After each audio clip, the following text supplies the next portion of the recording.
Did you know that the average person spends around 7 hours a day on screen? That's almost like a full time job.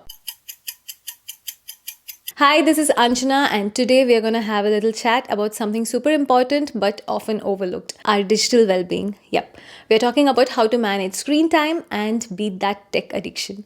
Let's get started. So, first thing first, what is digital well being? It's basically about finding that sweet spot between enjoying our awesome gadgets and not letting them take over our lives. I mean, we all love a good Netflix binge or scrolling through Insta, right? But too much of anything isn't great. So let's chat about some fun and practical ways to keep our screen time in check without feeling like we're missing out. Tip number one, set some screen time limits. Most smartphones have built in tools for this. Whether you are on iOS or Android, you can easily track how much time you're spending on different apps. And hey, setting a daily limit for social media can be a game changer. If you're an iPhone user, go to settings, then screen time. Here you can see a breakdown of how much time you spend on different apps. It even shows you how many times you pick up your phone each day. Spoiler alert, it might be more than what you think. To set limits, tap on app limits, then add limits. You can set daily limits for entire categories like social media or specific apps. For example, give yourself 30 minutes for Instagram a day. Once you hit that limit, the app will remind you to take a break. And don't worry, you can always override it if you really need to check that DM. Just try to be mindful about it. Android users, you're not left out. Head over to settings, then digital well-being and parental controls. Here you get a similar breakdown of your screen time. To set app timers, tap on app you want to limit and then set your daily limit. It's pretty straightforward, and once your time's up, the app is paused for the rest of the day. Now, I know what you're thinking. What if I really need more time on a particular app one day? No worries, these limits aren't set in stone. Think of them as gentle reminders to be more mindful about your screen use.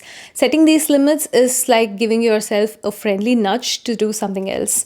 Maybe pick up that book you have been meaning to read, or even just a face to face chat with a friend. Remember those days? Tip number two, create some tech free zones. For example, make your bedroom a no phone zone. This helps you wind down and get better sleep. And no, checking your email one last time before bed is not winding down. Make the time with your kids a no phone zone so you don't miss out on the most important phases of their life. Or in the dining room and be more present with the family and enjoy your meal. Or if this is too much, just make a tech only zone. By creating these tech free zones, you are reclaiming your control over your space and your time. It's a small change that can have a big impact on your mental health. By creating these tech only or tech free zones, you are reclaiming control over your space and your time. It's a small change that can have a big impact on your mental health and relationships. So go ahead, give it a try. Start small, maybe with one tech free zone at a time, and see how it feels. Your mind and your loved ones will thank you for it. Tip number three, use technology to fight technology. Sounds weird, right? But there are some awesome apps designed to help you disconnect. Apps like Forest and Off Time can help you stay focused and take breaks from your screen. With Forest, you plant a virtual tree that grows while you stay off your phone.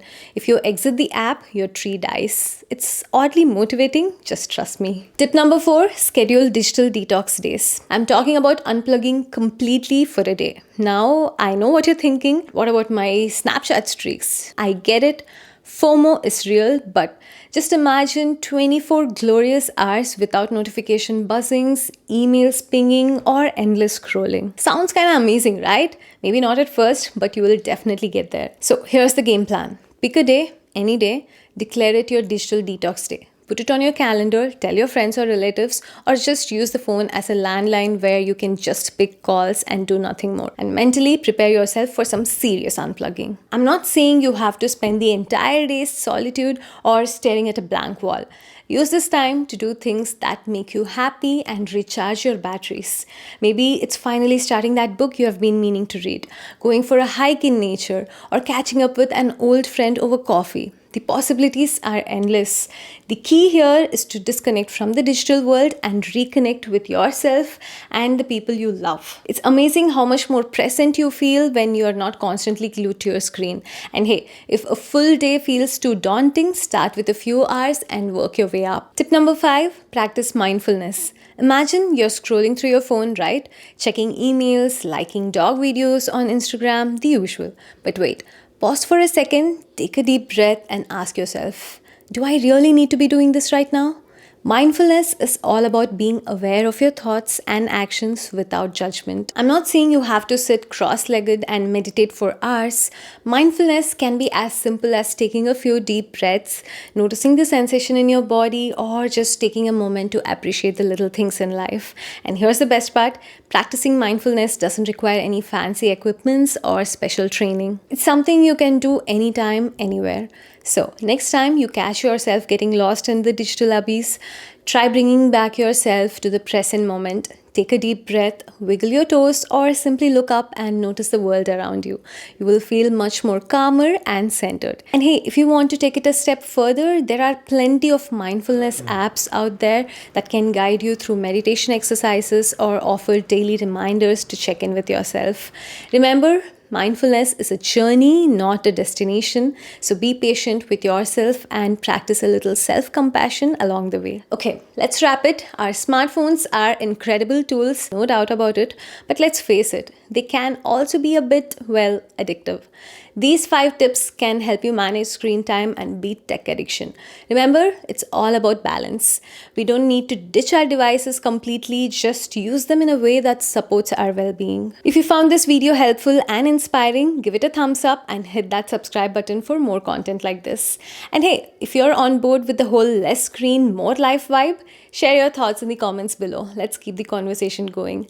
I'll catch you in the next video. This is Anjana. Bye-bye.